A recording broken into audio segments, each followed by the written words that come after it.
मुरली चल रही थी 26/7/65 की, दूसरे पेज के मध्य में।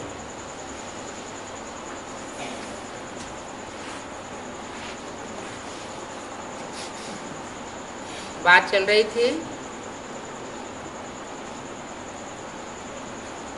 वर्ल्ड की हिस्ट्री ज्योग्राफी कैसे रिपीट होती है, ये किसी को पता नहीं है।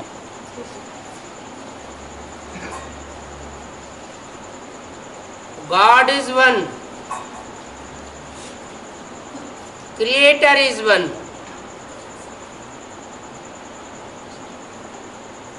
और कोई क्रिएटर नहीं है। ना ऊपर कोई दुनिया है,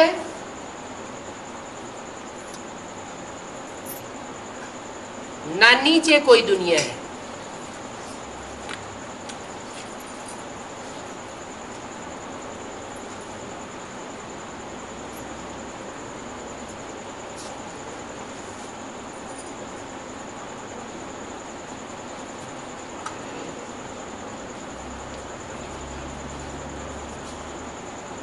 ऐसे समझते हैं भक्ति मार्ग में कि ऊपर स्वर्ग है और नीचे पातालपुरी में नरक है।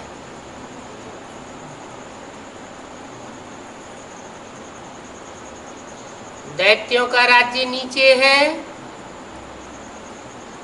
पाताल लोक में, और देवताओं का राज्य ऊपर है स्वर्ग लोक में। लेकिन भक्ति मार्ग में जो भी बातें हैं वो सब कहाँ की यादगार हैं? संगम युग की यादगार हैं। संगम युग में जिनकी ऊंची स्टेज बन जाती है उनके लिए इसी दुनिया में स्वर्ग महसूस होता है। जैसे बाबा कहते हैं तुम हेवनली गॉड फादर के बच्चे हो तो नरक में क्यों बैठे हो? माना जो जितने ज्यादा निश्चय बुद्धि बच्चे हैं उनको यहाँ इसी दुनिया में क्या महसूस होता है? स्वर्ग महसूस होता है, क्योंकि उनकी ऊंची स्टेज है।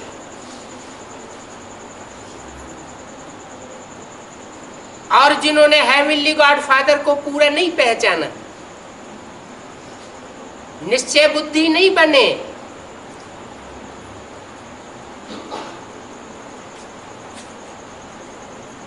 और बने भी हैं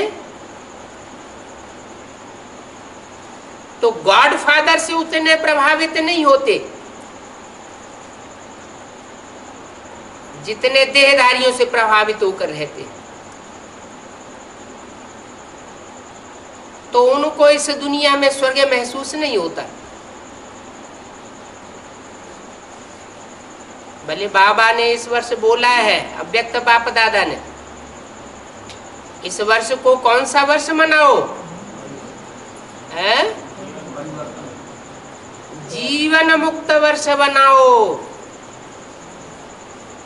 और 98 को कौन सा वर्ष बोला था? है मुक्ति वर्ष बोला था।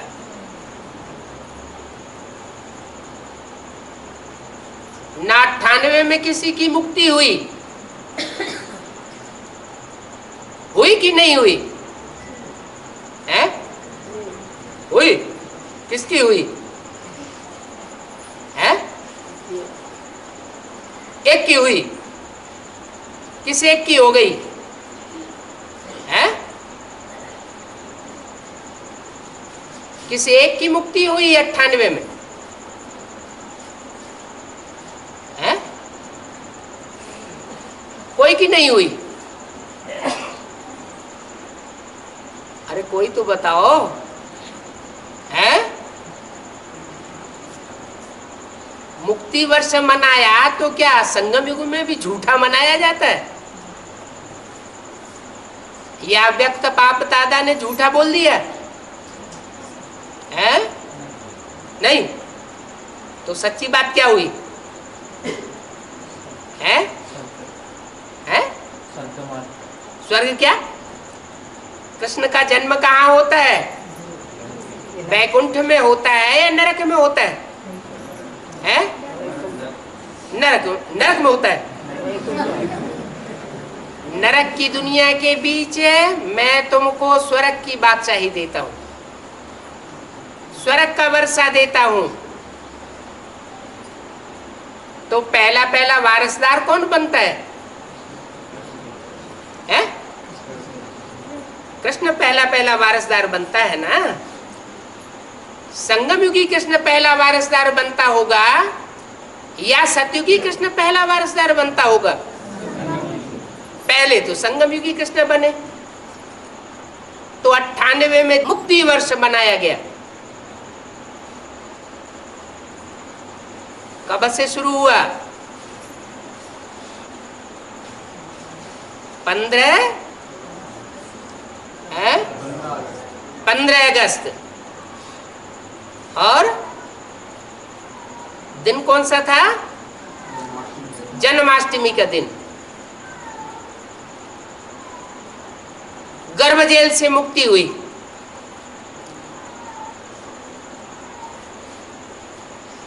तो यादगार है कहाँ की? है संगम युग की यादगार है। यादगार एक की मनाई जाती है या 500 करोड़ की मनाई जाती है? जो ओटे सो अर्जुन। तो 98 तो मुक्ति वर्ष मनाया और अभी 2004 को क्या मनाना है? जीवन मुक्त वर्ष। माने जीवन में रहते हुए ही दुख दर्दों से मुक्ति अनुभव हो। तो जरूर दुनिया में कोई स्वर्ग ऊपर और नीचे होने की बात नहीं है।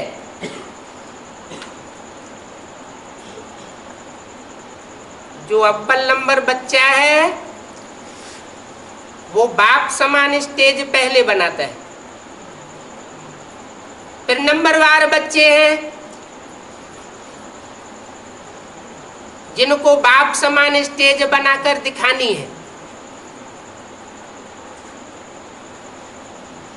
बाप के साथ साथ बच्चों का भी जन्मदिन उदा हुआ है।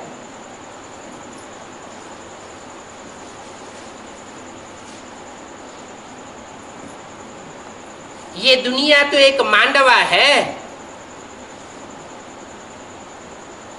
ये जो कहते हैं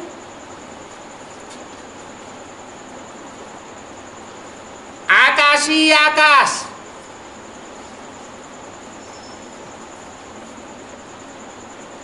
पाताला पाताल, ये सब भक्ति मार्ग के गपोड़े हैं।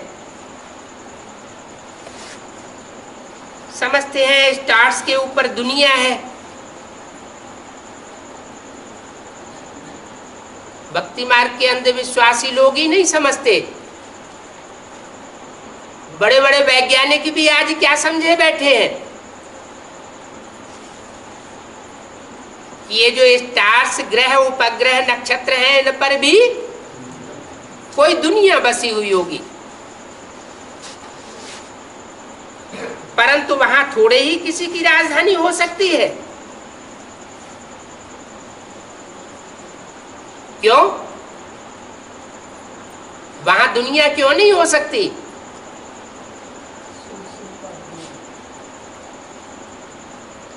दुनिया नहीं हो सकती, दुनिया की राजधानी नहीं हो सकती। कारण क्या? वहां सूर्य से जो एक्यूरेट दूरी होनी चाहिए जीवन के लिए, वो दूसरे ग्रह उपग्रहों पर नहीं है। दूसरे स्टार्स पर नहीं है। एक पृथ्वी है और पृथ्वी का भी नॉर्थ पोल और दक्षिणी पोल, वहां भी कोई जीव जंतु नहीं पनपते, क्योंकि पृथ्वी से सूर्य की दूरी ज्यादा हो जाती है। ये तो रही स्थूल दुनिया की बात। अब चैतन्य पृथ्वी भी होगी, चैतन्य ज्ञान चंद्रमा भी होगा, चैतन्य ज्ञान सूर्य भी होगा। तो चैतन्य ज्ञान सूर्य, जिसको गीता ज्ञान सबसे पहले ईश्वर से मिला, उस चैतन्य ज्ञान सूर्य से सबसे नजदीक कौन होंगे?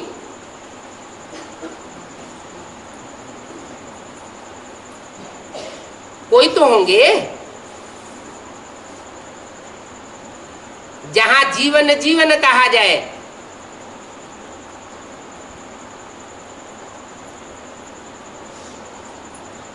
ये संगम युग की बातें हैं।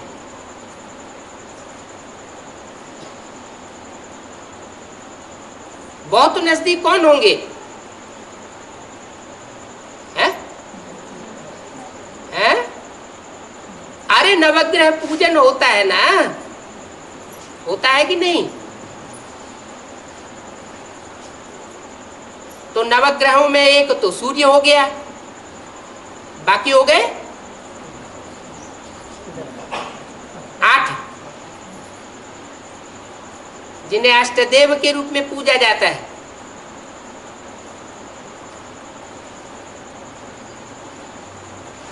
तो नजदीकी की बात है,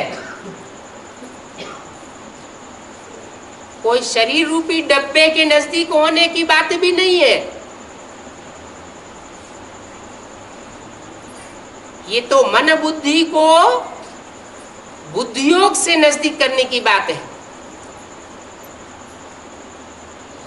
जो जितना पुरुषार्थ में नजदीक, वो उतना ही ऊंचा पुरुषार्थी कहा जाता है।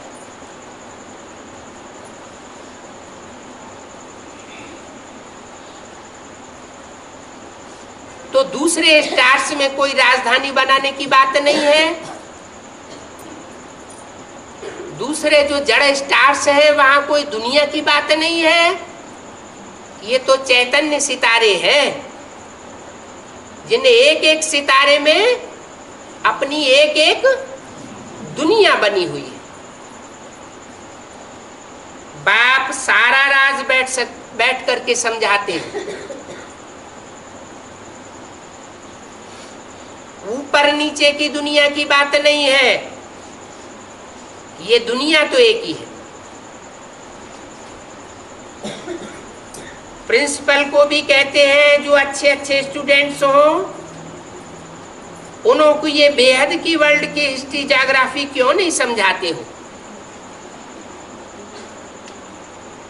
हद की दुनिया की हिस्ट्री ज्योग्राफी तो सबको ही समझाए रहे, देश विदेश में।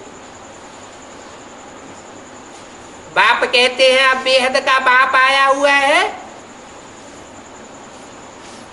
बेहद की हिस्ट्री ज्योग्राफी समझाने के लिए। क्यों नहीं गवर्नमेंट को अप्रोच करते हो? यह वर्ल्ड की हिस्ट्री ज्योग्राफी कोई नहीं जानते। ये बेहद वर्ल्ड की ह्यूमन हिस्ट्री और ज्योग्राफी है। तो क्यों ना उनको ये समझाया जाए, तो उनकी भी उन्नति हो।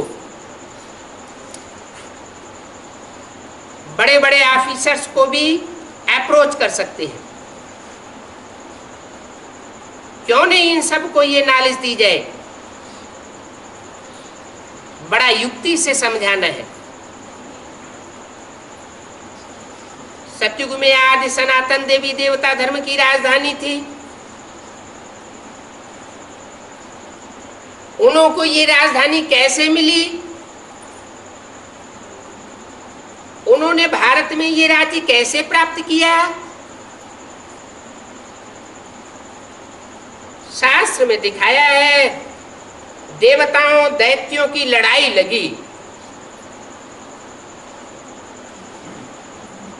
तो भागवत, महाभारत, रामायण आदि शास्त्रों में जो भी बातें लिखी हुई हैं वो कहाँ की यादगार लिखी हुई है।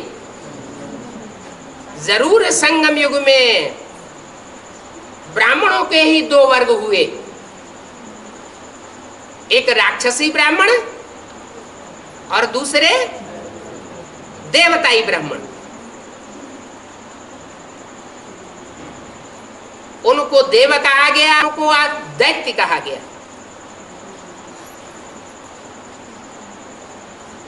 फिर देवताओं ने जीत लिया। अब देवताएं ज्यादा कमजोर होते हैं या राक्षस ज्यादा कमजोर होते हैं? ज्यादा पावरफुल कौन होते हैं? राक्षस ज्यादा पावरफुल होते हैं और देवताएं उतने पावर वाले नहीं होते। फिर देवताओं ने कैसे जीत लिया है? राक्षसी शक्तियां कितनी ही पावरफुल क्यों न हो, ईश्वरीय शक्ति की आगे उनकी एक भी नहीं चाल चलती।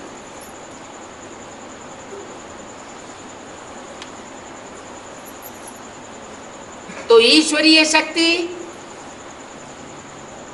देव आत्माओं को विजय दिलाती।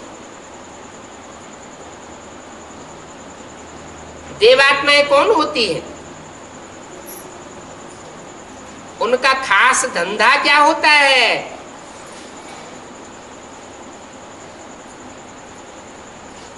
जो 84 जन्म में भी परसेंटेज में दिखाई देता है। देवता किन्हें कहा जाता है? देवता माना देने वाला, सुख देता है और सुख ही लेता है, न दुख। वाणी में क्या बताया, मुरली में क्या बताया स्लोगन? न दुख देना है न दुख लेना है। दुख देने वाले को भी देवता नहीं कहा जाता और दुख लेने वाले को भी देवता नहीं कहा जाता।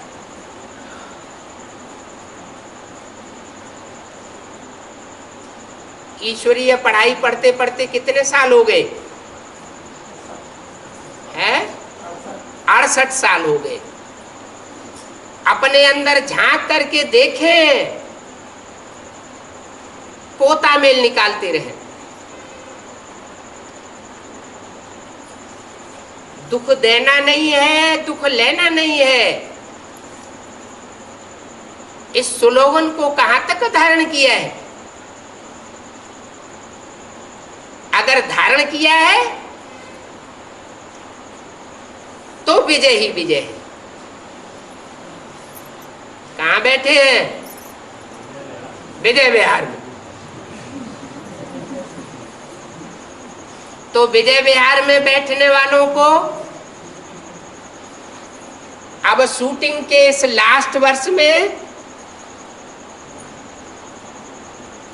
जीवन मुक्ति पद पर विजय पानी है। तो क्या करना है? मुख्य काम न दुख देना है न दुख लेना है। चाहे मनसा हो, चाहे वाचा हो और चाहे कर्मेंद्रियों से किसी प्रकार का दुख देना की बात हो।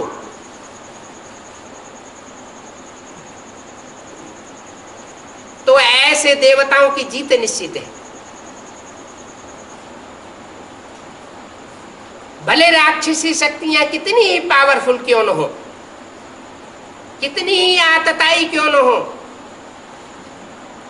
कितनी ही मनमानी करने वाली क्यों न हो, ईश्वरीय नियमों को कितना ही तोड़ने वाली क्यों न हो, उनको हार खानी पड़ेगी।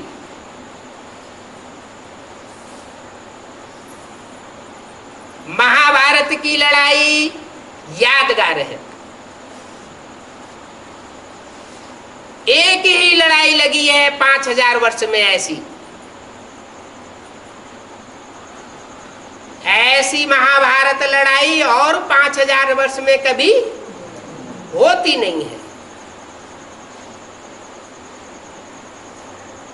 उसके बाद फिर 5000 वर्ष तक कोई लड़ाई नहीं लगी। तो बच्चों को शिक्षा दी जाती है।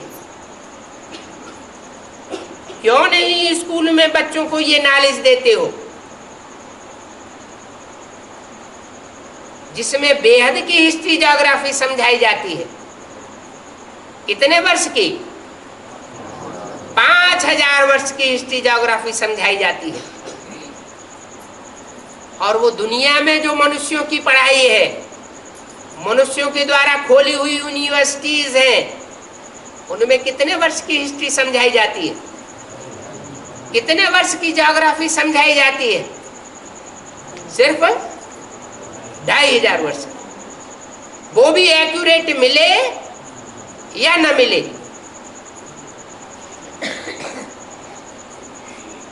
बोलो, हम वर्ल्ड की हिस्ट्री ज्योग्राफी जानते हैं,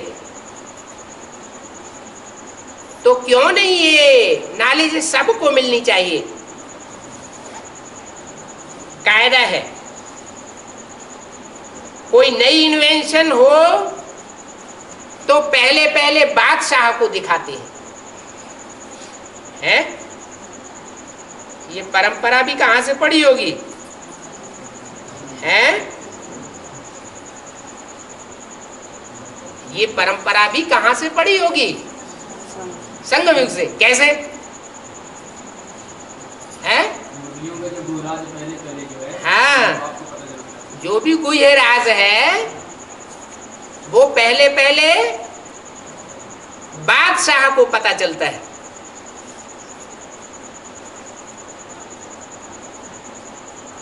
बच्चू बादशाह, पीरू पीरू वजीर।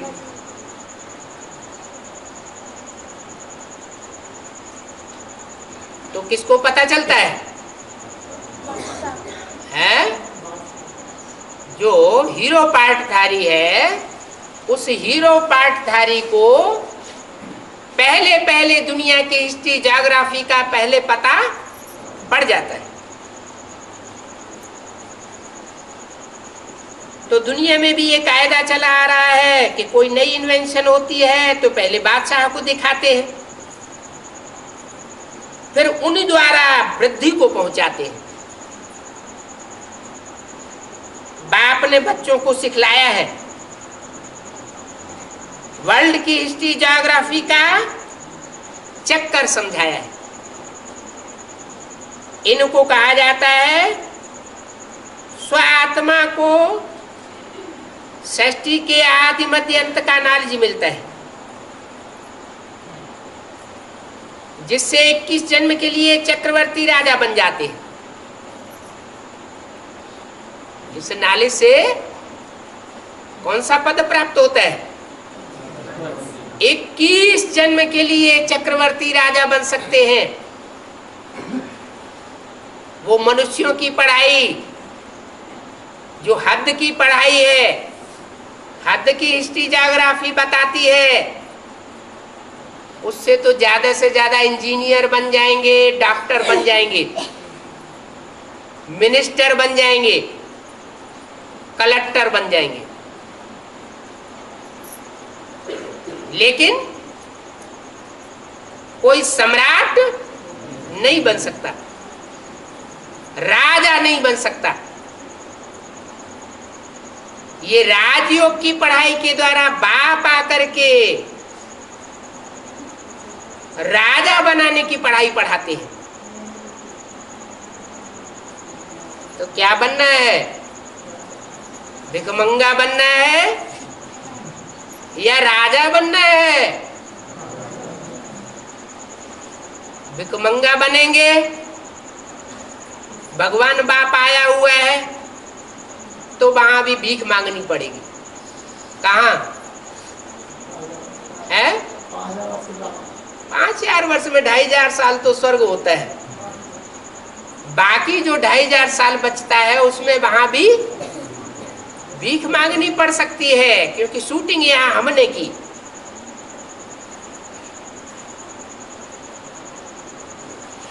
जब भीख मांगने से कोई को नहीं मिलता है तो चोरी डकैती भी करते हैं कि नहीं? इसलिए मुरली में बोला है मुसलमान भीख मांगेंगे। हिस्ट्री में भी जब उन्हों को नहीं मिला तो क्या किया है? भारत पर आक्रमण कर दिए, लूट खसूट कर दी।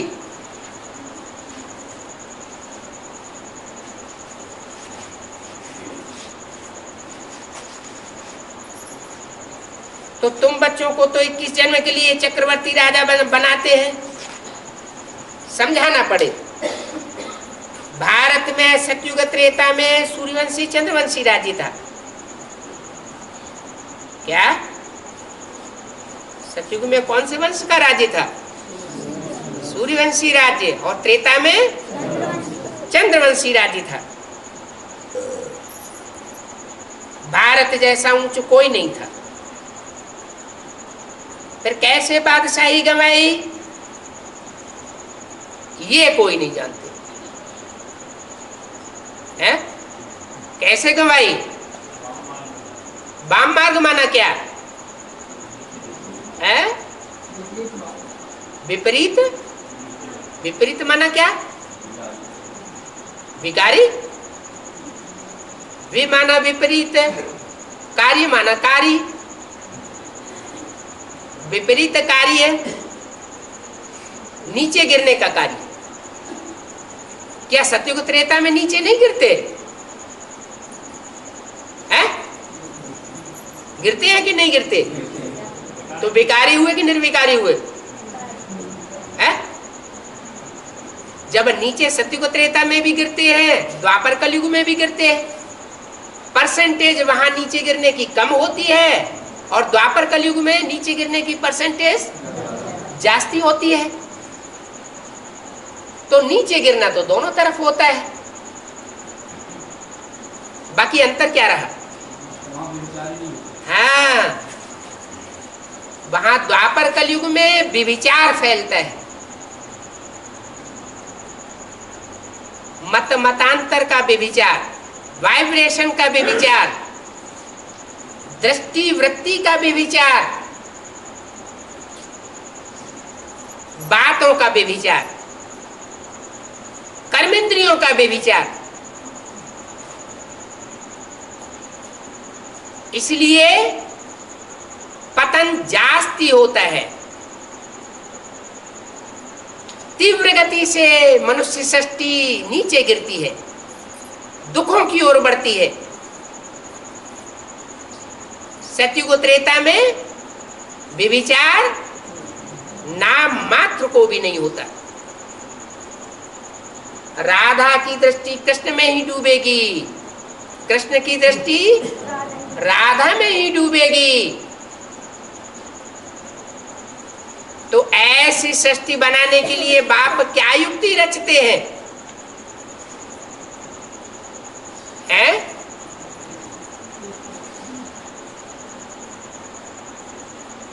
अरे अभी तो बताया, दुनिया के नीचे गिरने का कारण क्या बताया? व्यभिचार। तो ऊपर उठने का कारण क्या बनेगा? अव्यभिचार। माना एक, माना हम कृष्ण बन जाए, किसी को राधा बना दे, है? क्या करें? हाँ, यहाँ ये जो भी धर्म पिताएं आए हैं उन्होंने व्यभिचारी दुनिया बनाई। एक बाप इस सृष्टि पर आते हैं तो शिवालय बनाते हैं, ऐसी युक्ति रचते हैं। शिवालय और वैश्यालय में क्या फर्क होता है?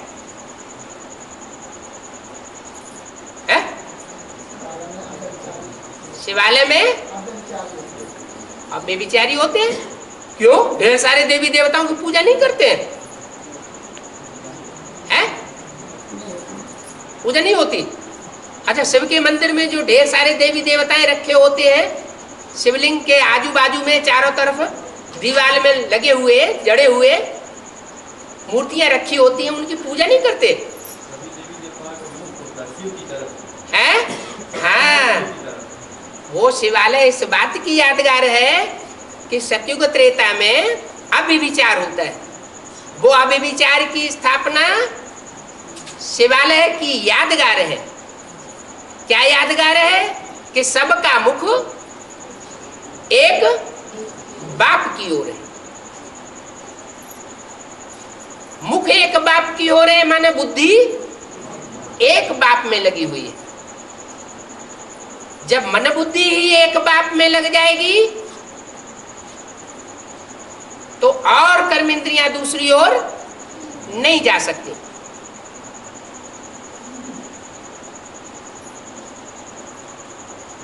तो बाप ऐसी नॉलेज देते हैं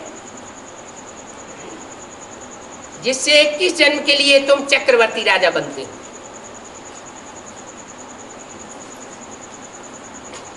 भारत जैसा ऊंचा कोई था ही नहीं।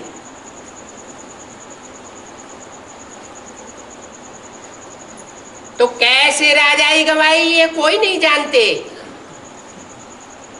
कोई नहीं जानते। अरे ब्रह्मा कुमार कुमारी तो जानते होंगे, है? जानते हैं कि नहीं जानते? जानते हैं। तो अंदर से पूछो, दृष्टि वृत्ति कृति कर्मेंद्रियों का विविचार अंदर से निकाल फेंका है।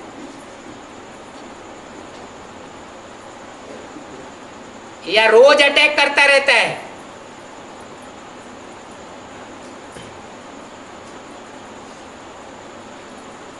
इसलिए बोला, जिस समय ये वाणी चलाई गई उस समय तो बेसिकली भी नहीं जानते थे क्या कि बादशाही देवताओं ने कैसे गंवाई। कैसे गंवाई का क्या उत्तर निकला है? व्यभिचारी बने तो राजाई गंवाई दी। अभी 68 साल हो गए पढ़ाई पढ़ाते पढ़ाते, है?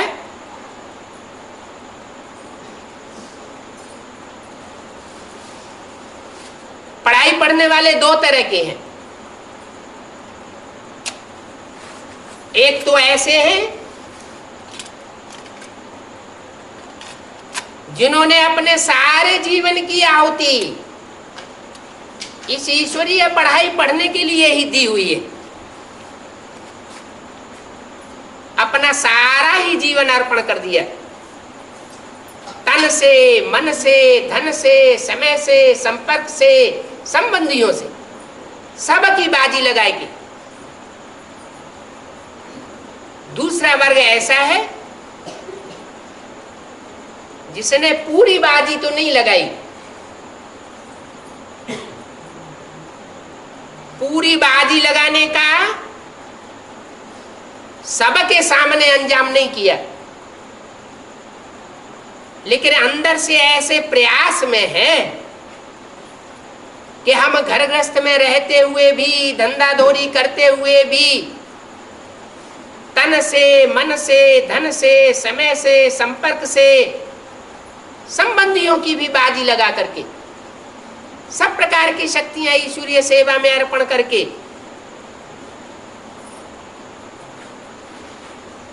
हम ये पुरुषार्थ में लगे रहे।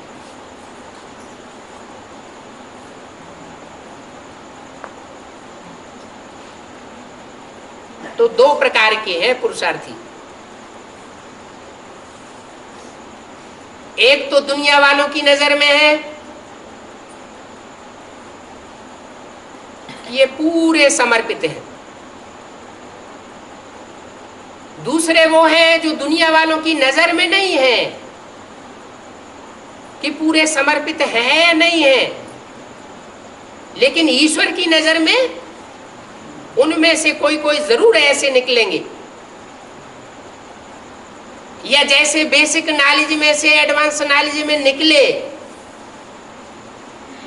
इसका मिसाल मुरलियों में क्या बताया, अंदर वाले रह जावेंगे और बाहर वाले ले जावेंगे। बेसिक नॉलेज की पढ़ाई पढ़ते समय जो पढ़ाई उसका रिजल्ट निकला या नहीं निकला कि अंदर वाले रह जावेंगे बाहर वाले ले जावेंगे? ये रिजल्ट कब से निकलना शुरू हुआ? सन 76 से एडवांस नॉलेज में ये रिजल्ट निकला। घरगस्त में रहने वाले मोस्टली पास हुए और सरेंडर वर्ग में से है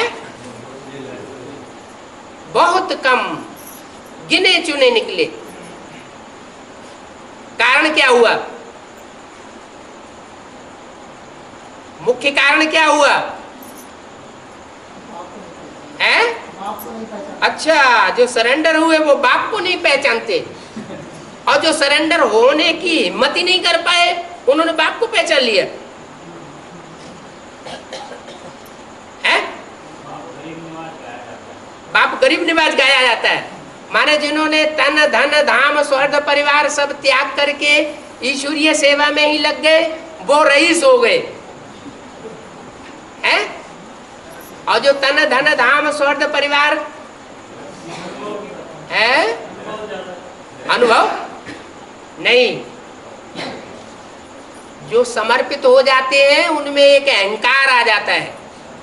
जैसे दुनिया में सन्यासी होते हो तो उनको क्या अहंकार होता है? हमने घरघाट का त्याग किया है,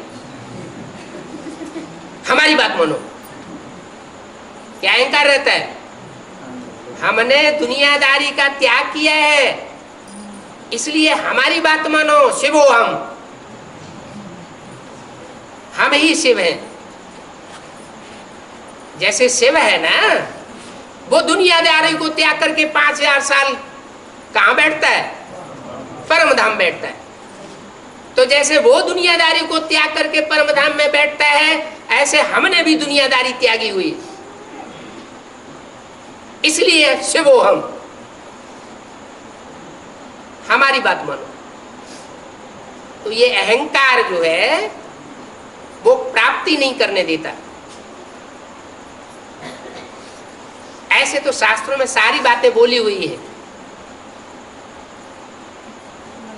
जो दुनिया को त्याग करके विश्व कल्याण के लिए अपने जीवन को अर्पण करते हैं ईश्वरीय सेवा में, वो तो सेवाधारी हैं, किसी के ऊपर आर्डर चलाने वाले नहीं होने चाहिए।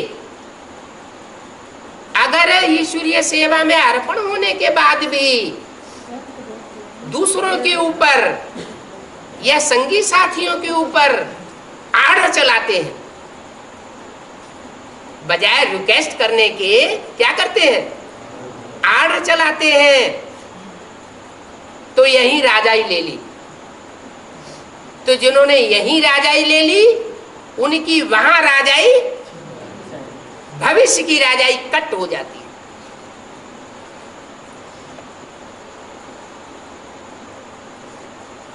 तो बताया ये राजा, ये बादशाही स्वर्ग की कैसे गवाई, ये कोई नहीं जानते।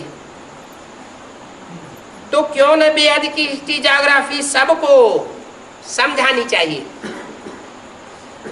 तो सिवाय बाप के कोई वो नॉलेज दे नहीं सकता।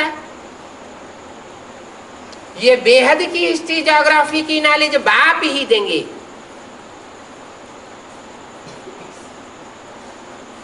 26/7/65 की मुरली का तीसरा पेज। तो तुम बच्चों को सर्विस भी करनी है। क्या करना है? सर्विस करनी है कि डिसर्विस करनी है? सर्विस। सबते सेवक धर्म कठोरा। क्या? जितने भी कार्य करने वाले दुनिया में हैं, उनमें जो सेवक का पार्ट बजाता है, सेवाधारी का पार्ट बजाता है, उसका धर्म बहुत कठोर होता है। भक्ति मार्ग में तुलसीदास जी ने रामायण में लिखा, ये भक्ति मार्ग में भी बताया, और बाबा भी ये बात बता रहे हैं कि तुम बच्चे सेवाधारी हो। पहले किसके सेवाधारी हो? है? पहले नहीं, स्वयं के सेवाधारी वो तो ठीक है। पहले सेवा करनी है अपने घर की, परिवार की, फिर सेवा करनी है बाहर की। पहले घर का सुधार, फिर पर का सुधार। तो अपने जो ब्राह्मण परिवार के भांति हैं, उनकी सेवा में अहंकार नहीं आना चाहिए। सेवा की सेवा करो, और जिनकी सेवा करो अगर वो दो चार कठोर शब्द बोल दें तो उनको भी सहन करो। जैसे माँ होती है घर में, आजकल के तो बच्चे कितने बिच्छू टिंडन होते हैं। ब्रह्मा बाबा को ऐसे बच्चों से सबाका पड़ गया, लेकिन कैसी सेवा की? सेवा के धर्म में कोई कमी रही क्या? नहीं रही ना। इसलिए वो आत्मा सतयुग का प्रथम महाराज कुमार बनती है, बनी बनाई राजाई लेती है। बनानी पड़ती है या बनी बनाई मिलती है? बनी बनाई मिलती है।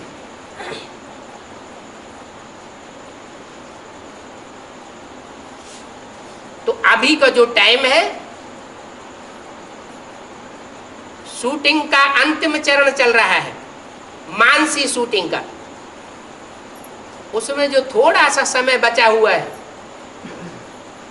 उसमें निरहंकारी होकर के जितना समय को सफल करना चाहो उतना कर सकते हो। क्यों? अंतमते सोगते हो जाती है।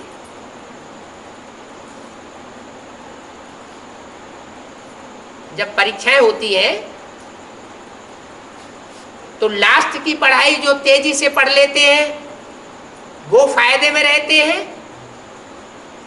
या जो सारा वर्ष पढ़ते रहे और लास्ट में जाके सो गए वो फायदे में रहते हैं। अंत सुधरा सब सुधरा।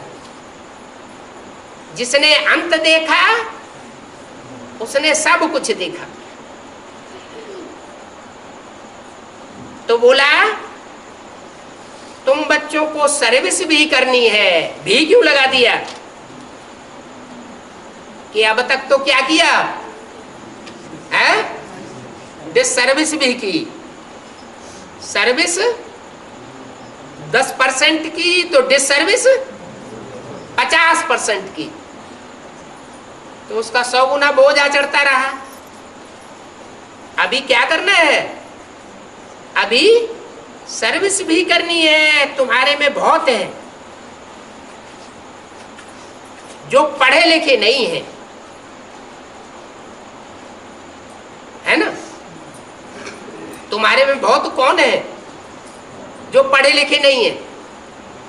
है? कुमार हैं कि कुमारी हैं कि माताएं हैं कि अधर कुमार हैं? कौन है? माताएं ऐसी बहुत हैं जो पढ़ी लिखी नहीं है। बाबा कहते हैं बहुत अच्छे हैं। क्या इन्होंने डॉगली पढ़ाई नहीं पढ़ी है तो बहुत अच्छे। कौन सी पढ़ाई नहीं पढ़ी है? डागली पढ़ाई बाबा नाम क्यों देते हैं? डागली पढ़ाई, गॉडली पढ़ाई है, ये नाम क्यों दिया? क्या ली? डागली के गॉडली है, नाम दिया डागली। अगर डाग को चुन लिया तो क्या बनाएगा? कुतिया बना देगा। और गाड को चुन लिया तो विश्व का बादशाह बना देगा। तो बाबा कहते हैं तुमने वो दुनियावी पढ़ाई नहीं पढ़ी है तो बहुत अच्छी है। वो तो मोस्टली तो माताएं ऐसी है जिन्होंने डागली पढ़ाई नहीं पढ़ी है। जो बहुत पढ़ने वाले हैं वो इम्तिहान पास कर न सके। क्या जास्ती पढ़ाई पढ़ते हैं तो उनको घमंड आ जाता है, फिर वो जो बेहद का इम्तिहान है वो पास नहीं कर पाते। यहां तो है सेकंड की बात। सतयुग में लक्ष्मी नारायण का राज्य था, त्रेता में राम सीता का था, फिर द्वापर में किसका राज्य शुरू होता है? माया रावण का राज्य शुरू होता है। पहले भारत नया था, बरोबर लक्ष्मी नारायण का राज्य था। फिर आधा कल्प के बाद भक्ति मार्ग शुरू होता है। इस भक्ति मार्ग में फिर धक्के खाने पड़ते हैं। कौन से मार्ग में? भक्ति मार्ग में। भक्ति कहां से आती है? भक्ति रावण से आती है। माना जो 10 सिर इकट्ठे होकर के राज्य चलाते हैं, जिसे प्रजातंत्र राज्य कहा जाता है,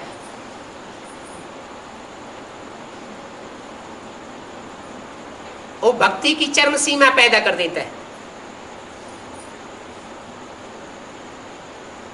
तो अनेकों की मत पर चलने के कारण फिर धक्के खाने पड़ते हैं। एक सिखाता है काबा में जाने से भगवान मिलेगा, अल्लाह मिलेगा। फिर भारत में दूसरा शंकराचार्य सिखाता है जगन्नाथपुरी में जाने से भगवान मिलेगा।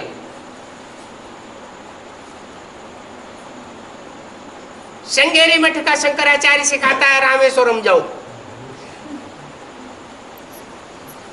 तो जितने जितने गुरु, जितने जितने मुंड, उतनी उतनी बातें सिखा देते। तो अनेक मत लेने के कारण बुद्धि भ्रमित हो जाती है। मनुष्य आत्माएं 2500 साल से धक्के खाती चली आई। इसलिए राम रावण का जब युद्ध होता है तो रावण को कितने सिर दिखाते हैं? 10 सिर दिखाते हैं। 10 सिर 20 भुजाएं।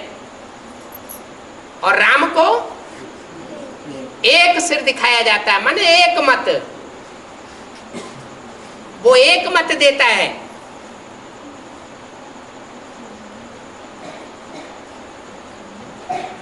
तो नए भारत में बरोबर लक्ष्मी नारायण का राज्य था। अभी देखो धक्के खाने पड़ते हैं। भक्ति है अंधेरी रात, अंधेरे में ठोकरें खानी पड़ती है। कौन सा अंधेरा? अज्ञान का अंधेरा। अभी भी शूटिंग चल रही है। क्या चल रही है? रिहर्सल चल रही है। अभी भगवान बाप आया हुआ है सतगुरु की सवेरा लाने के लिए। लेकिन जिन बच्चों का बाप आया हुआ है, जो कहते हैं हमारा बाप आया हुआ है, वो भी देहधारियों के धक्के खाते फिर रहे। कोई किस देहधारी में लगा हुआ है, कोई किस देहधारी में लगा हुआ है। मट्टी पलीद होती रहती। तो भक्ति है अंधेरी रात। दिन सतयुग, त्रेता को, द्वापर, कलयुग और रात को कहा जाता है। नाम क्या रख दिया? द्वापुर। कौन सा पुर? दो पुर। माना दो दो जहां राज्य हो जाते हैं, दो दो धर्म हो जाते हैं, दो दो मतें हो जाती हैं। सतयुग में तो एक ही राज्य होता है, एक ही धर्म होता है, एक ही मत होती है, एक ही कुल होता है। द्वापर से भी जब नीची स्टेज उतरती है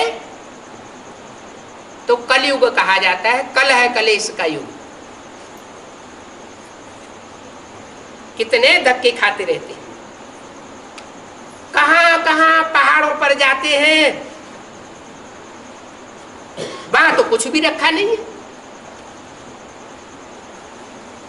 कहते भी है भगवान को तो भक्तों के पास आना है,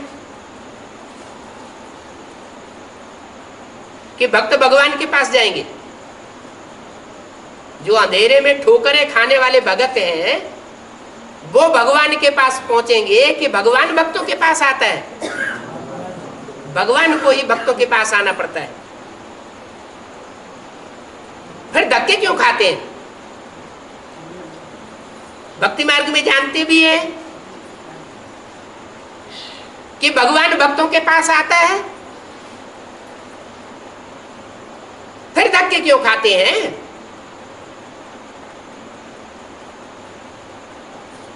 बाप का पता ही नहीं है। जब तक पता नहीं है तब तक धक्के खाते। उनको ढूंढते ढूंढते धक्के खाए खाए दुर्गति हो गई। गाते भी है गॉड फादर लिबरेटर है। भक्ति के धक्कों से लिबरेट करने वाला है। उनको कहा जाता है हेवनली गॉड फादर। तो जरूर उनसे हेवन का वर्षा मिलना चाहिए।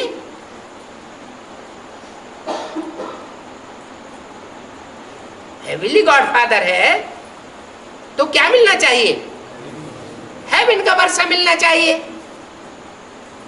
किसी का बाप अरबपति है, मल्टी मिलियनर है, तो जो उसके घर में बच्चा पैदा होगा उस बच्चे को क्या मिलेगा? मिलों का वर्षा मिलेगा, अरबों करोड़ों का वर्षा मिलेगा। तो बाबा पूछते हैं भूल तो नहीं गए हो? किसको? 68 साल हो गए। हेवनली गॉड फादर को भूल तो नहीं गए हो? क्यों पूछा ऐसा है? इसलिए पूछा कि बच्चे घड़ी घड़ी दुखी होते रहते हैं, दुख महसूस करते हैं। तो बाप कहते हैं हेवनली गॉड फादर के बच्चे हो, कहते हो हम बाप के बच्चे हैं, ईश्वर बाप के बच्चे हैं, लेकिन कहीं बाप को भूल तो नहीं गए हो? अगर भूले हुए हैं तो उसका अंजाम क्या होता है? कहां महसूस करते हैं? स्वर्ग में या नरक में? नरक में महसूस करते होंगे। मनुष्य मरते हैं तो पूछा जाता है कहां गया है? मनुष्य जब मरते हैं तो पूछते हैं ये कहां गया? तो कहते हैं स्वर्ग पधारा। अच्छा, फिर तो सबको मर जाना चाहिए, क्योंकि मरने के बाद स्वर्ग मिल जाता है। लेकिन स्वर्ग तो इस दुनिया में है ही नहीं। जो भी मरते हैं कहां जन्म लेते हैं? इसी नरक की दुनिया में जन्म लेते हैं। पहले का जन्म फिर भी अच्छा होता है, जो अगला जन्म होता है वो तो और भी नीचा होता है, दुखी जन्म हो जाता है। तो ये क्यों कहते हैं कि जो मरा सो स्वर्ग पधारा? ये संगम युग की यादगार है। किस बात की यादगार है? कि जो यहाँ ईश्वर बाप के आने पर ईश्वरीय श्रीमत के ऊपर जीते जी मरते हैं। जैसे जैसे बाप चलाना चाहता है, अपनी मनमत का त्याग करके, अहंकार को छोड़ करके, अपने को मार करके भी ईश्वर के बताए हुए रास्ते पर चलते हैं। वो मरा हुआ जो अपने को भी महसूस करे कि मैंने अपने पूर्व जिंदगी को मार दिया, देवान की जिंदगी को मार दिया, और संगी साथी दूसरे भी अनुभव करें कि इसने तो अपने को मार दिया। जैसे इस साल बाबा ने बोला है, क्या बोला है? परिवर्तन परिवर्तन, क्या महान परिवर्तन। तो किसका होगा परिवर्तन? जिसने अपने देह अहंकार को त्यागा होगा, उसका परिवर्तन होगा। तो कहते हैं स्वर्ग पधारा। किसको भी पता नहीं है स्वर्ग कहाँ होता है। वो समझते हैं कोई आसमान में स्वर्ग होता है। ऐसा क्यों समझते हैं? हाँ, ऐसी ऊंची स्टेज जो धारण करता है वो स्वर्ग का अनुभव करता है, जीवन मुक्ति का अनुभव करता है। इस वर्ष जीवन मुक्त वर्ष प्रैक्टिकल में मनाना है या सिर्फ नगाड़े बजाने हैं मुंह के? प्रैक्टिकल में मनाना है ना। तो कोई आसमान में स्वर्ग नहीं होता।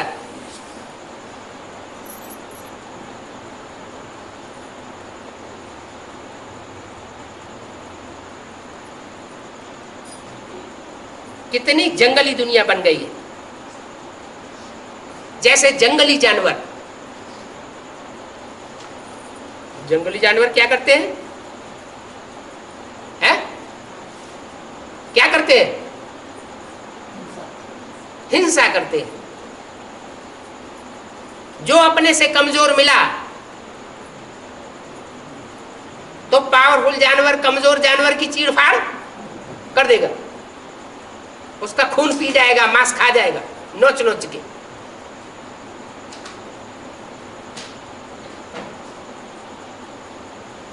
तो हम अपने को देखें, कहीं अधिकार के नशे में आकर जो हमसे कमजोर हैं उनको नोच नोच के खाते तो नहीं है।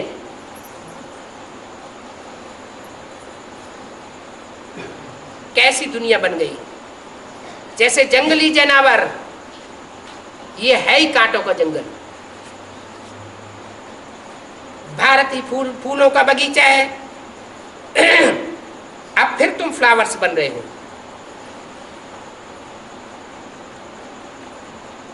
क्या बन रहे हो? फ्लावर्स। फ्लावर्स क्यों कहा है? सभी फ्लावर्स में खुशबू नहीं होती, फिर भी उनको फ्लावर तो कहा जाता है। किस्म किस्म के फूल होते हैं, लेकिन सभी फूलों में हल्कापन जरूर होता है। चाहे वो कमल का फूल ही क्यों न हो, बहुत बड़ा होता है तो भी उसमें हल्कापन होता है। देवान क्या बनाता है? भारी बना देता है। अपनी मन बुद्धि को भी भारी बना देता है। जो दूसरे संगी साथी हैं उनकी मन बुद्धि को भी भारी बना देता है।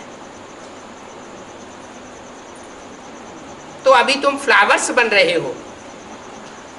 बाप समझाते हैं कोई को भी दुख नहीं देना है।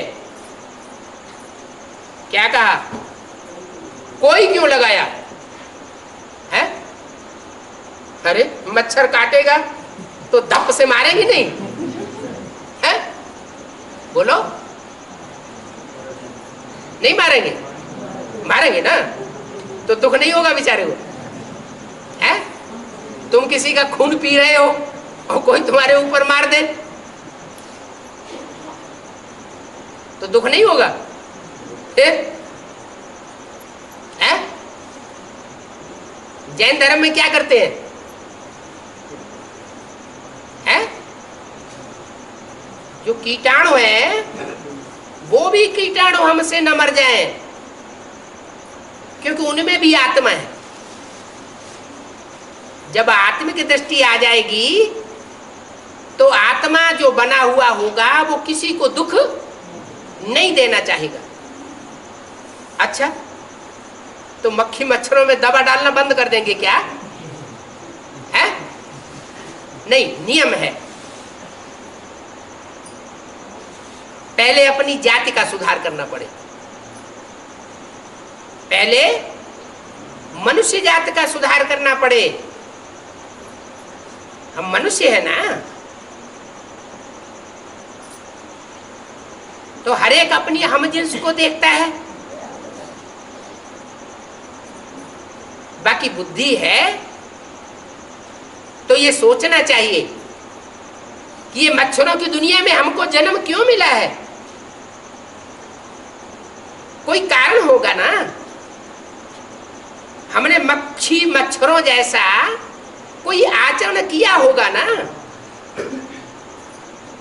जानवरों जैसा कोई आचरण किया होगा ना पूर्व जन्मों में अथवा इस जन्म में भी, तो हमको ये प्रतिफल मिल रहा है। अभी हम कोई भी आत्मा को दुख न दें तो हमको रिजल्ट में क्या मिलेगा? सुख ही मिलेगा। कोई कितना भी हमको दुख देने वाला क्यों न हो, वो तब तक हमको दुख देगा जब तक उसका अपना हिसाब किताब पूर्व जन्म का चुकतू नहीं हो जाएगा। जब अपना हिसाब किताब चुकतू कर लेगा तो जन्म जन्मांतर का ही दुश्मन क्यों न रहा हो, वो भी हमारा मित्र बन जाएगा। तो बोला कि बाप समझाते हैं कोई को भी दुख नहीं देना है। अगर अब भी दुख दिया तो रिजल्ट क्या होगा? दुखी होके मरेंगे। क्या? एक तो खुशी खुशी मरना होता है और एक दुखी तो होकर के मरना होता है, हाय दैया तौबा करके मरना होता है। तो कौन सी अंतमते सोगति अच्छी है? हैं? सुख की जो मौत हो वो अच्छी हुई ना। तो जो दुख देने वाले हैं वो इतना ऊंच पद पाए नहीं सकेंगे। कितना ऊंच पद है? जितना सुख देने वाली आत्माएं जो होंगी, जो अष्टदेव होंगे,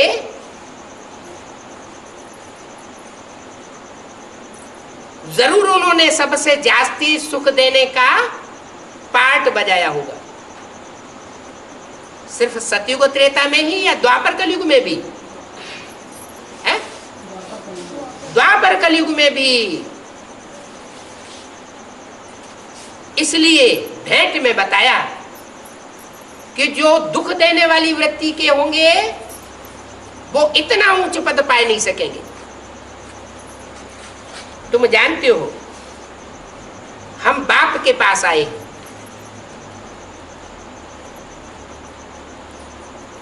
मनुष्य जन्म लेकर बाप के पास आए हैं, भविष्य के जन्म के लिए सदा सुख का वर्षा पाने के लिए आए। तुम आकर ब्राह्मण बनते हो। ब्राह्मण सबसे ऊंच गाए जाते हैं। सबसे माने किससे? है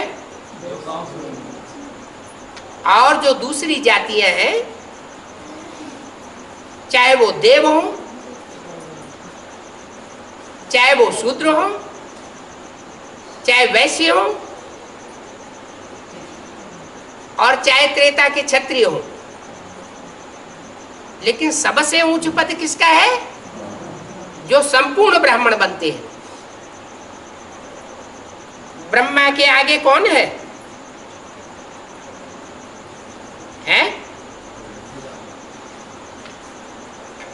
ब्राह्मणों की तो निशानी है चोटी।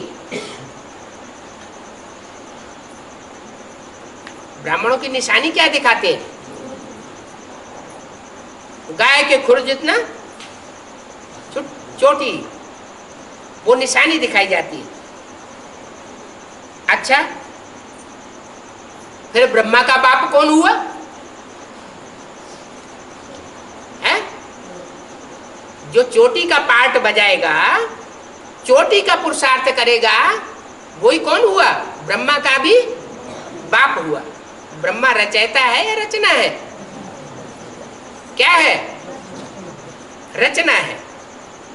तो रचयिता ऊंचा है या रचना ऊंचा? रचयिता ऊंचा होता है।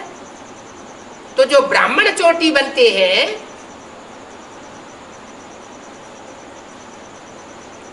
चोटी में 2-4 बाल होते हैं या ढेर बाल होते हैं? ढेर होते हैं। तो जो ब्राह्मण चोटी बनते हैं, उच्च कोटि के ब्राह्मण बनते हैं, वो ब्रह्मा से भी ऊंच पद पाते हैं। ब्रह्मा तो सतयुग में जाकर के देवता बनेगा। कौन सा देवता? कृष्ण देवता बनेगा। लेकिन उससे भी ज्यादा ऊंच स्थिति प्राप्त करने वाले ब्राह्मण होते हैं।